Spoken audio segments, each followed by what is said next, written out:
The Xenoroid. Decades ago, a young boy from Edelstein had been kidnapped by Glimmer on his way home from playing with his friends, Claudine, Elix, Brighton, and Belle.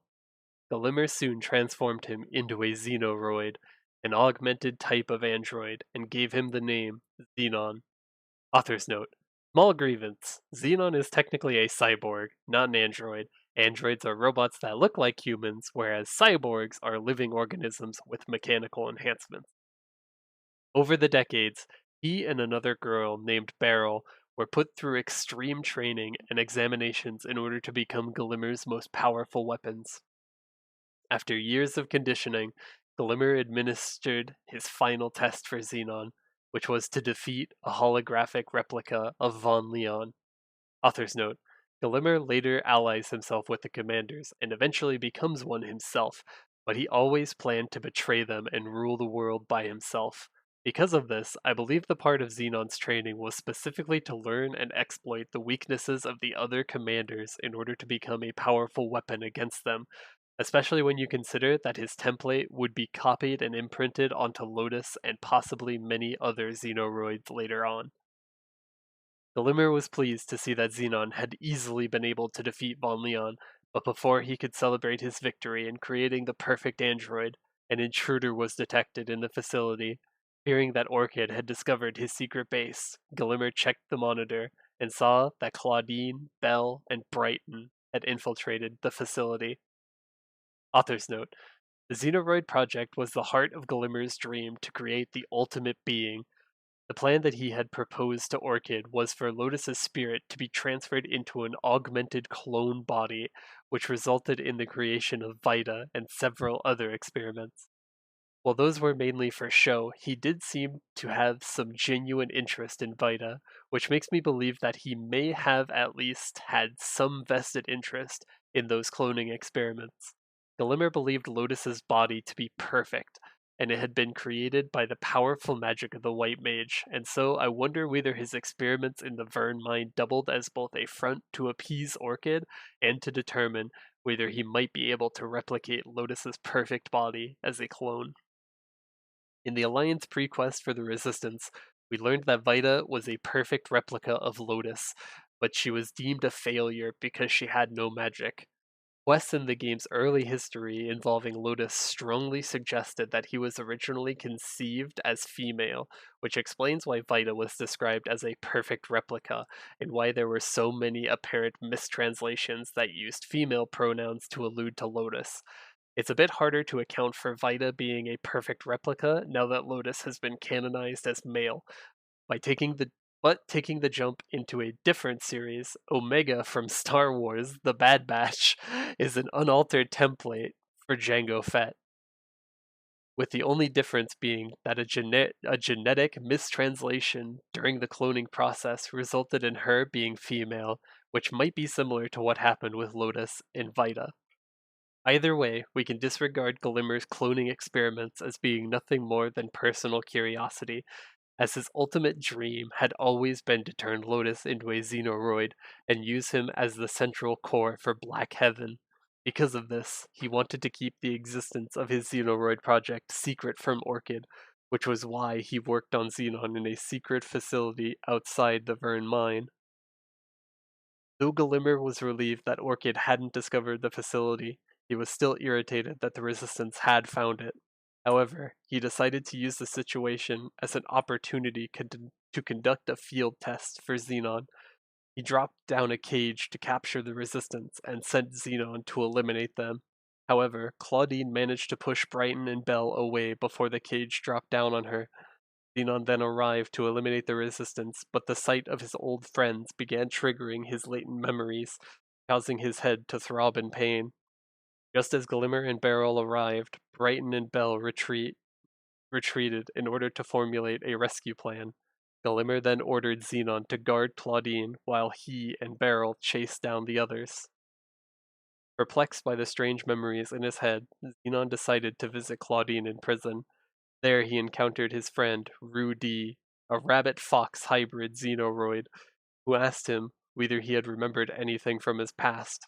In order to jog his memories, She gave him Claudine's dagger, believing that it held the key to his memories.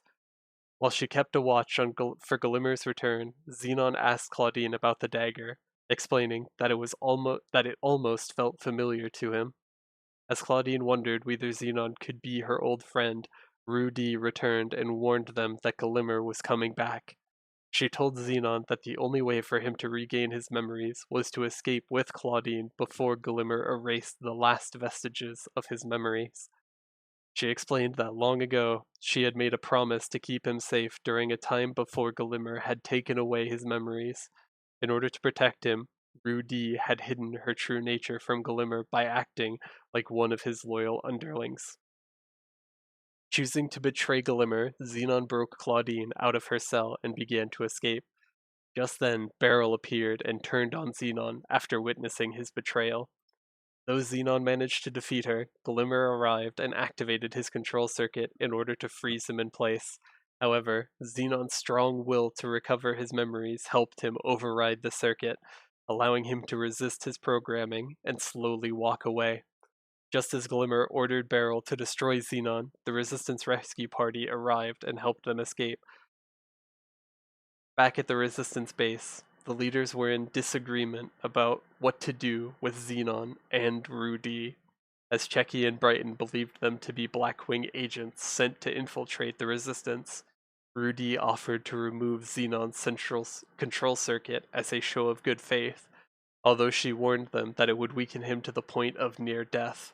Nevertheless, Xenon told Rudy to proceed, as he didn't want to be a danger to those around him. Rudy removed the control circuit, which severely weakened Xenon, but left him immune to Glimmer's controls. Claudine then welcomed him into the Resistance and suggested that he speak with the other Resistance leaders in order to gain their trust. She asked him whether he had any memories, but Xenon had told her that he couldn't remember anything about his old life. When Claudine asked if he knew anything about the Blackwings, Xenon explained that he had never heard of them. This surprised Claudine, as Glimmer's research was founded by the organization, and Glimmer himself reported to Orchid, the leader of the Blackwings. Author's note: this is a continuity error, as the Resistance shouldn't have any knowledge about Orchid until right before the Alliance is formed. I'll go into more detail later in this section, but it seems as though Xenon's storyline was written to be set after the Alliance is formed. However, this can't be possible because of Xenon's role in the Explorer story.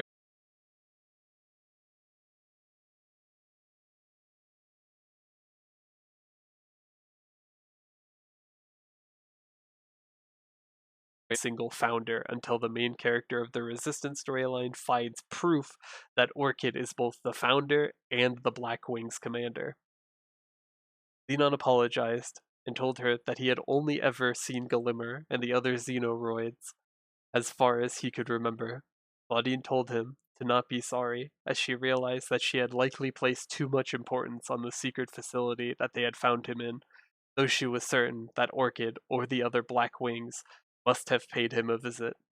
Xenon told her Rudy would likely know about the topic, explaining that she was Glimmer's assistant, who had helped oversee the Xenoroid combat training program. Claudine thanked him for sharing what he knew and told him to rest for a while. Xenon then spoke with Checky, who asked him to complete Headmaster Ferdy's basic training program in order to see if it would jog his memories. Although he was still unable to remember anything, Checky nevertheless welcomed him into the Resistance. Next, Elix asked Xenon whether he had ever been to Edelstein as a child, as he had recognized Xenon as his long-lost friend. Xenon apologized and explained that he couldn't remember. Though Elix told him that it was hard to trust somebody with no memories, he refused to accept Xenon's apology, explaining that the Resistance needed dedicated fighters, not apologies. In order to help jog Xenon's memory, Elix asked him to collect memory chips from the patrol robots, hoping that being exposed to the town would trigger Xenon's childhood memories. When he was still unable to recall anything, Elix realized that Edelstein must have changed too much for him to be able to recognize it after so long. He then told Xenon to speak with Brighton, who asked him to gain Headmaster Ferdy's approval explaining that he would trust Xenon if Ferdy approved of his character. After Ferdy placed his trust in Xenon, Brighton did as well. Xenon then returned to Claudine, who officially introduced herself and explained that she was in charge of assigning missions to Resistance members. For his first mission, she told him to get to know Edelstein and its people. Belle then called him over and explained that she had never seen Claudine act so emotional, as she had been staring wistfully at her dagger all day long. She then asked him to go to the empty house near the giant mansion at the center of town, explaining that the house used to belong to her friend, who had left behind a photograph that Belle wanted him to retrieve. Xenon found the photo, which showed a young Claudine eating lunch with a child who looked just like him. He returned the photo to Belle and told her that he was feeling an unfamiliar sensation of nostalgia and longing, which confirmed Belle's suspicion that Xenon was indeed their childhood friend. However, she was surprised at the fact that Xenon had been kidnapped by Glimmer, as the Black Wings hadn't been formed at the time. Author's note: Glimmer actually began the Xenoroid project by himself many years before meeting Orchid. Belle asked him to show the photo to Claudine, explaining that the boy in the photograph was her close friend. Claudine was filled with wistfulness and told Xenon that the dagger he had asked her about in Glimmer's lab had belonged to her friend. She explained that she had been borrowing the dagger in order to make a sheath for it, but her friend had disappeared before she had ever gotten the chance to return it. Since that day, Claudine had continued holding onto the dagger in hope that she would one day return it back to him. Xenon asked what she would feel if her friend came back, to which Claudine told him that she would very much like that. He asked if she would still feel the same way if her friend had become a different person, while Claudine explained that it didn't matter to her since everyone changed, adding that people made the best of their situation. She believed that her friend was a good person, which was all that mattered to her. Claudine then told Xenon that she knew of a place that could help him regain his memories, and told him to take the path to the outskirts of town from Edelstein Park, explaining that it had once been a popular place for children to play when she was younger. There, however, Xenon encountered Beryl, who had come to capture him. As Beryl's inner circuitry had been damaged during their earlier fight in the lab, Xenon was able to easily defeat her, even in his own weakened state. He asked Beryl how she had been able to follow him, to which she responded that she had followed his pulse. Though she was forced to retreat, Beryl warned him that there was nowhere he could hide from her. After she left, Rudy rushed over to Xenon, having detected Beryl's pulse in the area. She explained that a pulse was like a heartbeat that Xenoroids gave out when they were active. Xenon asked if there was a way to turn off his pulse, but Rudy told him that it was impossible, as his pulse was an indicator that he was alive. However, she explained that Beryl wouldn't be able to feel his pulse unless they were in the same town, and so she suggested that they leave Edelstein. Xenon told her that he needed to let the Resistance know that he was leaving, but as he couldn't risk entering the secret plaza and revealing their base to Beryl, Rudy suggested that he ask Claudine's younger sister, Ulrika, to pass on a message. Ulrika agreed to let Claudine know, but she made Xenon promise to bring her back a souvenir when he returned. With that, Xenon and Rudy decided to go to Hennesis, as its large population would allow them to blend in. Just as they reached the outskirts, Claudine caught up with them and explained that Ulrika had told her he was planning to leave Edelstein.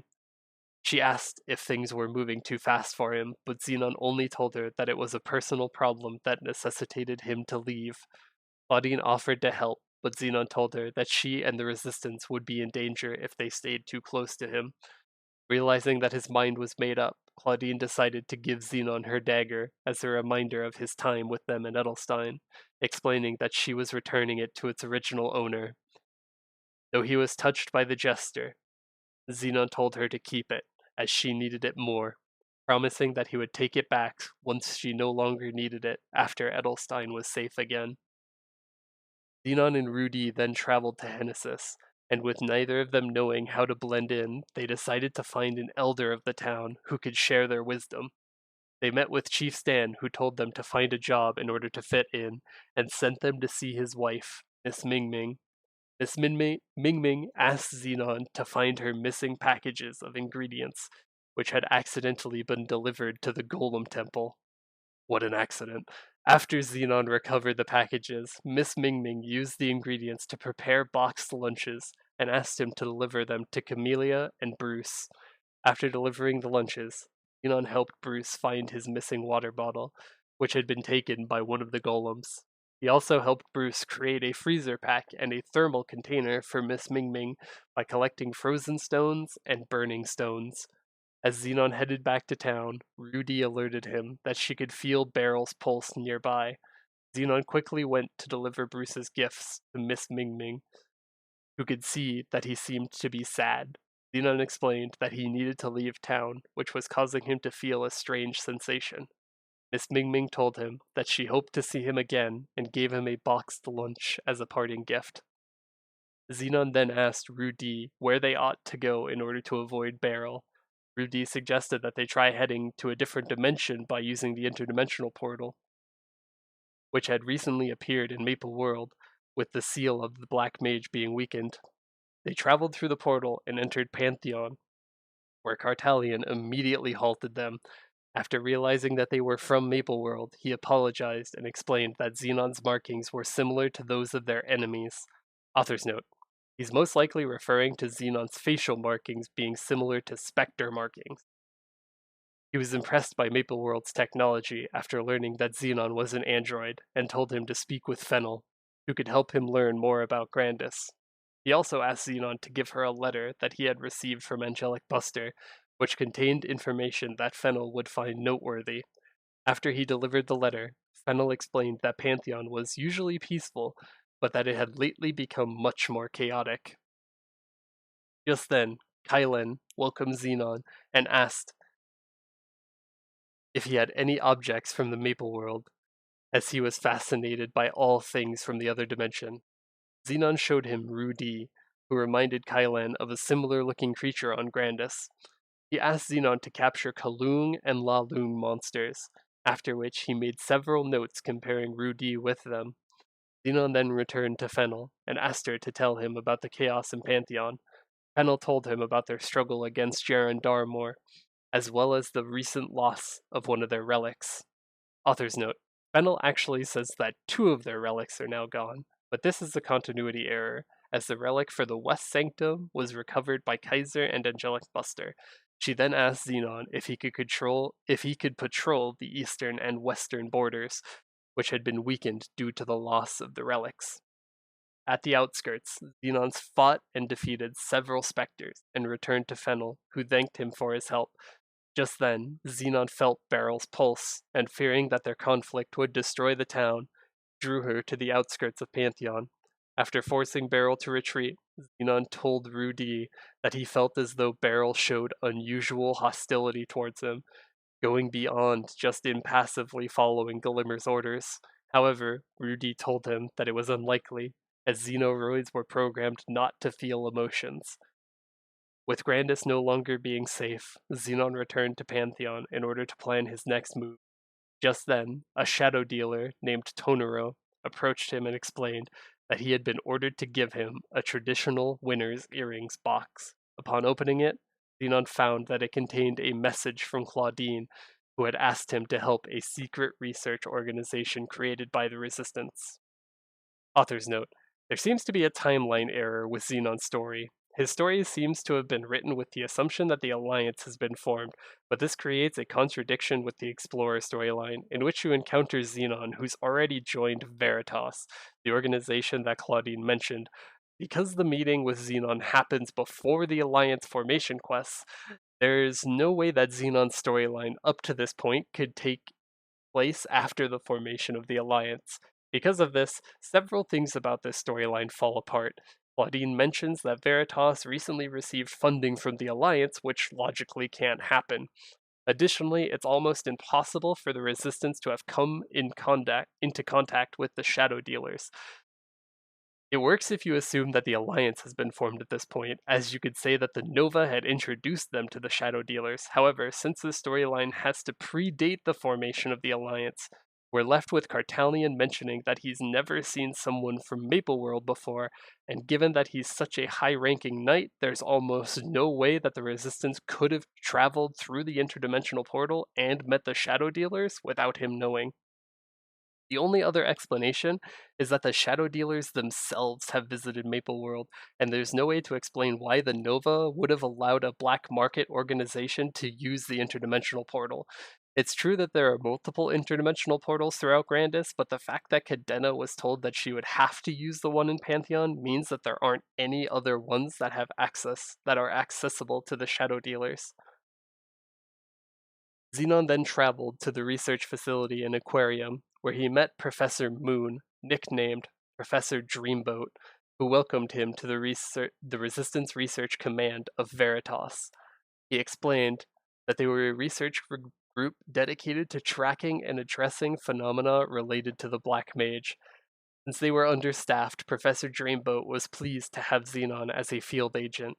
Xenon explained that he was being tracked, but Professor Dreamboat told him that if they could figure out how to circumvent the problem, that they would figure out a way to circumvent the problem. Xenon asked if he could be outfitted with the same technology that made the base impervious to scanners, but Professor Dreamboat explained that it wouldn't be viable, as it would essentially make Xenon the size of a two-story building. He instead proposed creating pulse disruptors, devices that could drown out Xenon's pulse and resolved to begin researching them. Sometime later, Professor Dreamboat asked Xenon to help him with his research so that he could develop the pulse disruptors more quickly. He gave he gave Xenon a device that could record his pulse and asked him to hunt monsters so that he could gather information on when Xenon's pulse would spike up. Before Xenon headed out, Edwin, the engineer, also asked for his help. He showed him the Promesa, a top-of-the-line vehicle that could transport the user anywhere. However, he explained that it had cost him everything he had in order to build it, and that Professor Dreamboat was unhappy with the exorbitant costs. In order to avoid spending more on materials, he asked Xenon to gather Gravi Stonegar and Onyx Stonegar pieces to help restock their supplies. Xenon hunted the monsters in Pantheon, which also calibrated the pulse recorder and brought both the recorder and the materials to Professor Dreamboat and Edwin. Xenon then went to see if Prometheus, the biologist, needed any help.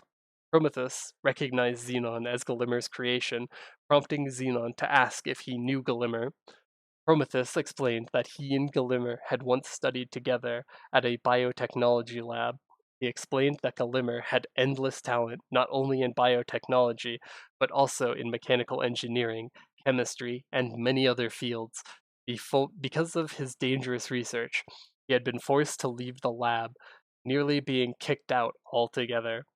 Though he hadn't heard from Glimmer since then, Prometheus told Xenon that he never would have suspected that Glimmer would join the Blackwings. He added that it was rumored that Xenon was Glimmer's most powerful weapon, and explained that Glimmer had been researching androids before he had left the lab. Xenon's escape meant that Glimmer had failed, which pleased Prometheus immensely. He explained that a scientist should use their knowledge for humanity, not personal greed, as it otherwise didn't matter whether one was a genius or not. Because of this, he believed that it was too late for Glimmer. He then told Xenon that he had no work for him and told him to leave. Xenon asked Prometheus why he seemed to dislike him, but Prometheus merely scoffed and asked if Xenon was trying to emulate human emotions by asking such a question. Xenon remained silent, which made Prometheus feel uncomfortable. He then apologized for what he said to Xenon, as his dislike for Glimmer didn't justify his prejudice against Xenon. After speaking with Prometheus, Xenon was contacted by Nathaniel, the alchemist, who explained that she had recently been transferred from Megatia to Veritas, and so she had urgent need of materials. However, she had instead received a letter from the supplier, which had gotten lost in the lab, and so she asked him to help her find it. Xenon found the letter in a dirt pile and gave it to Nathaniel.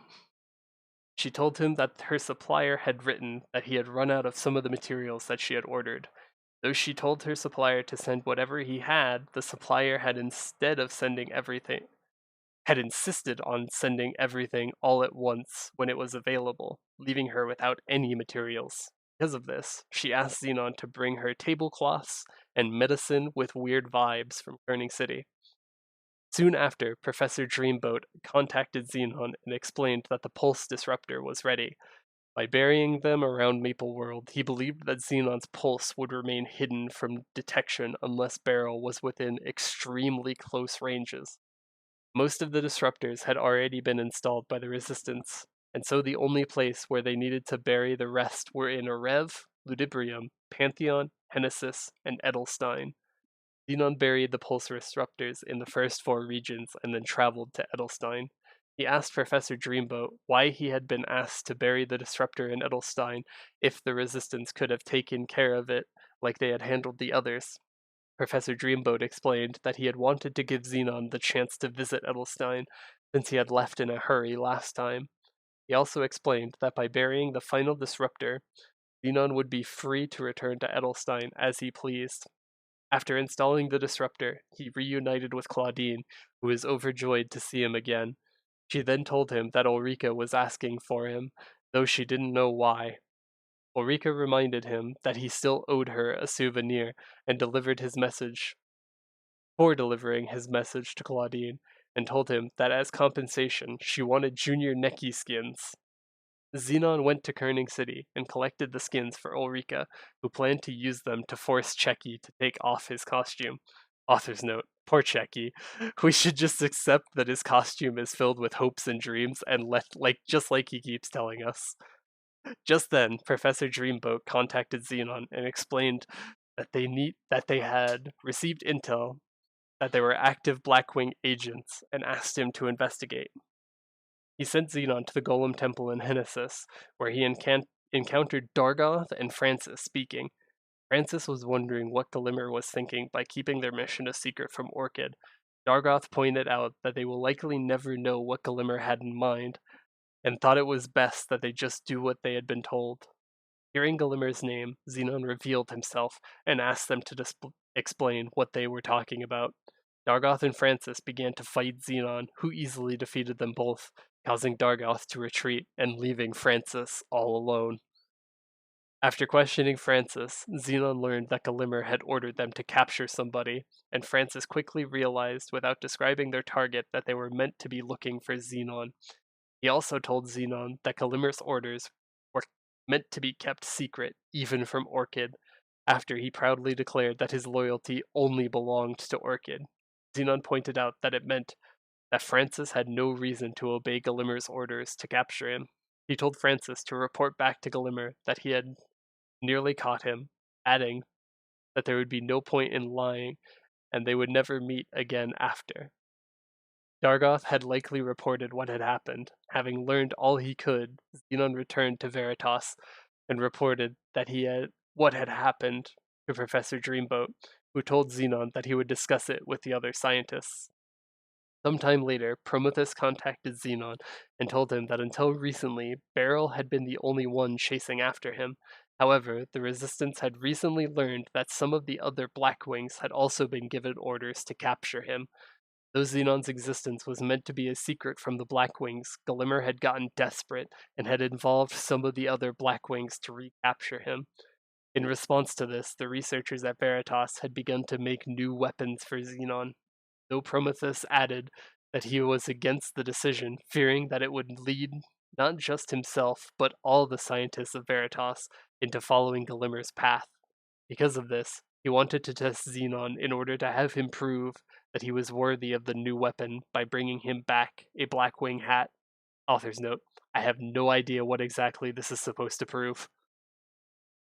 Xenon went to the entrance of the Vern mine and bought a hat from a Blackwing member named Stefan, putting it on just as the Blackwing henchman arrived. Though Xenon tried to pretend that he was a Blackwing member, the henchman vaguely recognized his face from the photo that Glimmer had showed them and decided to bring Xenon to Glimmer in order to clear up the matter. With no choice, Xenon defeated the henchman and brought the hat to Prometheus, who then augmented Xenon's systems with the new weapons developed by Veritas. He also told Xenon that he had registered information gathered by the Resistance on all known Blackwing agents onto Xenon's controller, which meant that Glimmer and the other Blackwings would see him as a total stranger, even if he were standing right in front of them.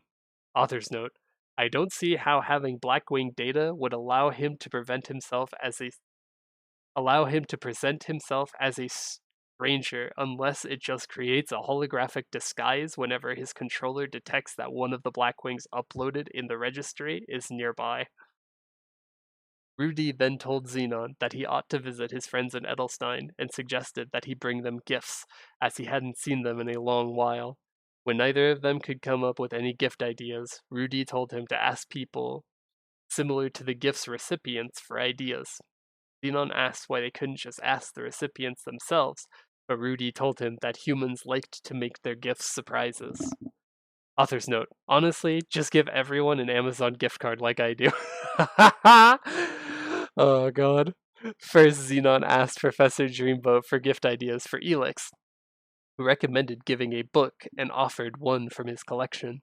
He then gave it to Elix, who was less than ecstatic, though he still thanked Xenon nevertheless. He also gave Xenon some advice that books were better with pictures, as they would be easier to read to his kindergartners. Next, he asked Prometheus for a gift for Brighton. Prometheus told him that he felt sorry for Brighton, claiming that he must not have many friends if they really were similar. He then gave Xenon a ticket to Gold Beach to give to Brighton, telling him to warn Brighton that overwork could cause premature wrinkles.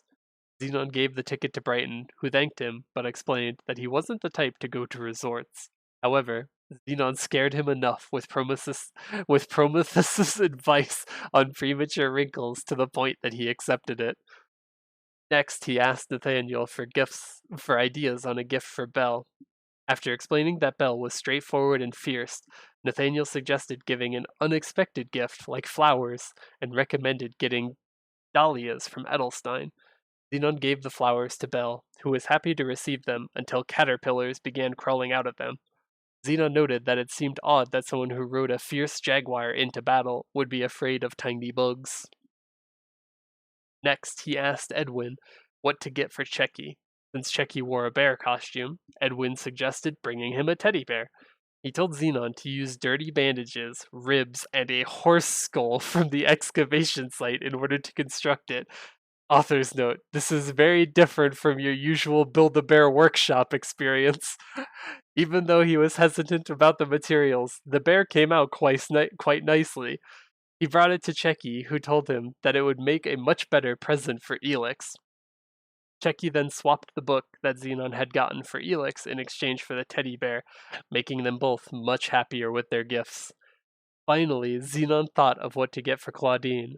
He remembered that Claudine still had his dagger and decided to get her a new one, believing that she really liked that type of weapon. He realized that his whip blade changed shape in battle, and so he got her a training blade from Edwin. Claudine was surprised to get a gift and told him that she liked her dagger better, but promised to keep his gift safe. He returned to Rudy and told her about his less than stellar experience finding gifts for his friends. Rudy reassured him that he would get better with time, adding that his experience would help him regain his memories. Some time later, Prometheus called Xenon and asked him about Rudy. As a biologist, he was deeply intrigued by her unique rabbit-fox hybrid appearance and asked him to bring some samples from similar creatures in Orbis. Xenon went to Orbis and brought solid horns and stiff feathers from the junior Celians, junior Lioners, and junior Groupins. After bringing back those samples, Prometheus concluded that they bore no similarity to Rudy and asked him to bring different samples. He sent Xenon back to Orbis to collect Celian tails, Lioner tails, and Groupin tails, and though he was unable to form any conclusions regarding Rudy with them, he explained that she had inspired him on one of his personal projects and asked Xenon to bring him Lucida's tails to finish his research. Later on, Xenon spoke with Rudy about her design. She told him that it made sense for Prometheus to be researching creatures that resembled her, especially since Glimmer had created her design based on creatures that appealed to humans. She explained that Glimmer had designed both herself and Xenon to be naturally attractive in order to have an advantage in manipulating humans. Author's note: Glimmer believes in the power of pretty privilege.